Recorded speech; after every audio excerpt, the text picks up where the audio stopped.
First of all, we're going to measure, and I did this already, so I'll turn this on again after I get this done. But we need 1,000 grams, which is not that much. 1,000 grams sounds like a lot, but it's not that much. But about 1,000 grams of tallow, and that's what this is here. Actually, this is 1,004 grams of tallow. But anyway, and then I'm going to put it over here into this. Sorry, it's doing this one at a time because one hand is holding on to the camera. And you can see this tallow is not exactly, it's still got some stuff in it. The lye is going to burn off. If you got a little bit of impurities in it, the lye is going to burn that off. You don't want a lot of impurities in it because it's going to go for soap, but a few impurities, no big deal. And if you get melting it and you see a few of them floating at the top of your stuff, then you then you can take your spoon and kind of scrape it off. Now we're going to let this melt down. This is going to take probably about 15 minutes, maybe 20 minutes, because it's just 50 degrees in here now. So it'll take just a little bit of time. But we'll get this going, and then after that I'll bring you back and show you the next part.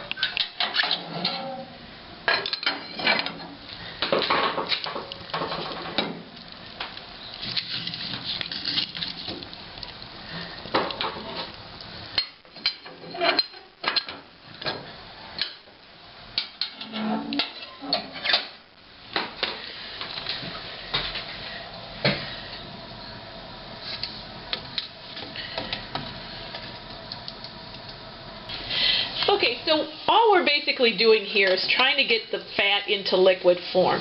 And so I'm pretty much, as it gets closer to being liquid, I'm going to put the thermometer in it and see what it is. What I'm wanting to do is I'm wanting to get the fat and the lye, which we're about to start making, into a very similar temperature. And we want it to be low enough, 120, 130. You want it to be low enough that it's something that, the higher the temperature, the longer it's going to take for it to go to trace. And the longer it takes to go to trace, the more chance it has to separate. So if you can get the temperatures of both of them down to very similar to each other, they don't have to be exact. They don't have to be both 125. One could be 125 and the other one be 135. It's not like exactly, but you don't want the lye to be 210 degrees and the soap to be 135 and then you mix them. There's more chance of separation if that happens. So basically we're going to go just a little bit longer on this, and I'm going to start doing the lye here, so I'll show you that over on the other side. Basically, y'all, you didn't need to have your protective gear on because we've only been working with fat, and fat isn't bad for you. But if you're going to wear protective gear, now's the time to do it. I've got a cup of cold water, as cold as I can possibly get it. This actually has a couple of slivers of ice back here. And I've got my measuring cup that I'm going to use for the lye sitting on my scale. So now I'm going to turn my scale on, and I might have to zero it out. It's a little chilly. Nope, it's right where it wants to be. I need 150 grams of lye. So we have 1,000 grams of fat, need 150 grams of lye. And this, you want to get it when you're measuring it out, you kind of want to get it right the first time, because the last thing you want to be doing is bouncing lye back and forth between containers. The less you got to handle it, the better. So we're at 84, 92, 96, we're into the hundreds. I got a big chunk coming. It wants to fall out, and if that big chunk comes out, I will have to do a little bit of work here. And do it slow enough, too, because sometimes, like my cheapy scale here, takes a minute or two to catch up to me. 42. I definitely can't have that big one now. And it might take just a minute or two. Oh.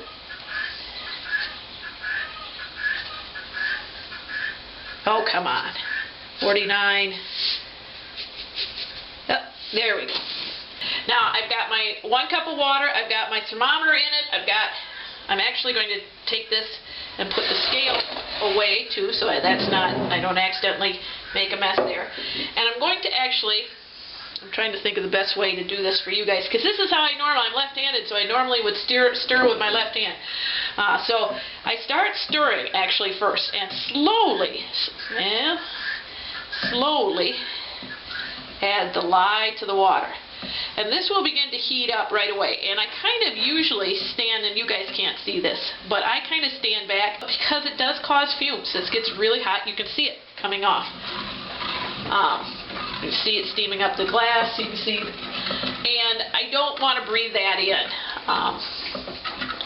And we're at right now, let's see, well, not too bad. It's about 150.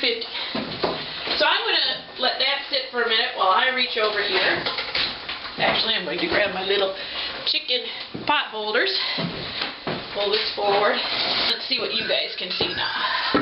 I'm taking my fat off the stove. You guys can't see all that much, so let me kind of flip you guys around. So there's the fat. So then I want to stick, obviously, a thermometer because I want them to be very close to the same temperature. So I'm looking at the blinking number there, which is at 166, 167. It's going warmer now. And so I'm going to just stick this out into the snowbank for just a little bit, and I'll come back and show it. We'll get going as I get a little closer to temperature. Okay, see if I can get you guys so you can see down in there. I've got this is down to about 125, and my lye is down to about 119. So that's about all the cooler I want it to be. So we're going to start taking out. I want to take out my thermometer there. I'm taking out my lye thermometer and the spoon that I use to stir the lye. And when you're stirring your lye into your soap, you start the stirring motion first, and then you just very slowly trickle in. And if you get going too fast, slow it down. Trickle your lye into your soap. And the main reason you're doing this is because the hardest part of making soap is actually incorporating your lye into your soap or into your fat and making it stay there. Sometimes lye and fat can separate. I've never had it happen, but then I do this trickle slowly thing into the fat, and I stir and I stir. I've met many a person who simply doesn't stir. They stir like once every 20 minutes. And I've actually read recipes that say that. Stir it once every 20 minutes. I don't. I stir and stir and stir and stir. I've never had a batch separate. So I personally think that, anyway, in my personal experience, trickling the lye in slowly, and stirring and stirring and stirring and not stopping the stirring until the soap goes to trace seems to be the best way to go. So I got that going now, and sometimes, and I might have to reposition you guys because you guys can't really see down in there. Sometimes it goes to trace like really fast. You're like 20 minutes later you're at trace, 15 minutes later you're at trace, and you're like, wow! And that's always nice when that happens. Other times, and it's usually more 45 minutes or so before it goes to trace. And other times, 3-4 hours later, you're still like, are you ever going to trace? Where you're just begging your soap to trace. And I'll show you what trace looks like. But as you stir this, you can kind of see down in there, and you can see it's a yellowish, tannish color. That's the color of the fat when it got melted. Just and that's the color. It'll slowly get a lot more opaque, so you can't see through it. It'll get a lot lighter in color, and it'll just keep getting lighter and lighter and lighter, and thicker and less able to see through. Right at this moment, even though I've got the two of them mixed together, I can still, when I stir, can see the bottom of the container. But eventually, won't be able to do that. Eventually, when you run your spoon through it, it's going to do what's called tracing, and that means you're going to be able to see the path. It's going to stay for a few seconds. And then what you do is you lift your spoon out and you drip it, and when you can see the drip stay for 4 or 5 seconds, you've gone to trace. And basically, for me, I just stir. I just don't stop stirring. And so other people say you don't need to stir for, stir every once every 20 minutes. Feel free if that's what you want to do. Most of those people that I've talked to have said that, that they have had a batch fail here. Everybody has a batch fail here or there. I don't know, I've been doing this all my life. Since I was a little kid with my, with the elders of my family, we've been making soap. Never had a batch that didn't fail. The other thing I don't do is, at this point, I don't put any additives in. I will do that in the milling. I will mill soap, and I'll show you how to mill soap too. I've got a batch that's ready for milling now. But I do my additions in the milling, and the main reason I do that is because I think lye can change the chemical makeup of things. I mean, lye burns, so now I'm going to add some herbs. Well, if it's going to burn my skin, it's certainly going to burn a calendula flower or lavender. I don't want it to change, or even if I'm adding lavender oil or eucalyptus oil, I don't want it to be changed by the lye. Milling happens after the sapification. This whole process of making soap from lye and fat is called sapification, and the whole process takes about 2 weeks.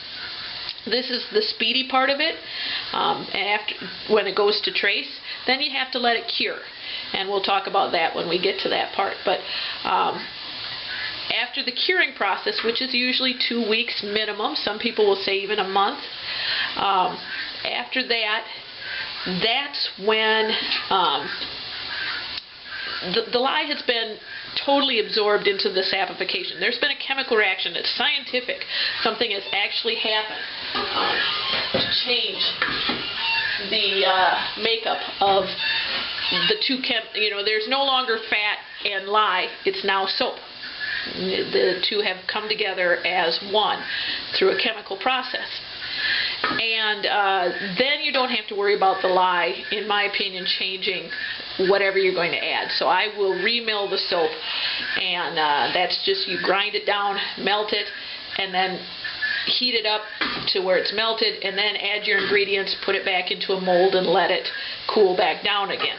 And then, in my opinion, you're not destroying the ingredients that you're adding into it. Let's see. I think that's about it until it starts going to trace, and I won't make you watch. I may pop you in from time to time and show you it getting lighter and lighter and lighter, but I won't make you sit here and watch it. But really, the hard part's over. Now it's the tedious part of stirring. But the hard part, if anybody just saw anything there that was so hard they couldn't have done it, tell me. But all of that, that's it. That was the hard part. Now it's just the hurry up and wait kind of thing.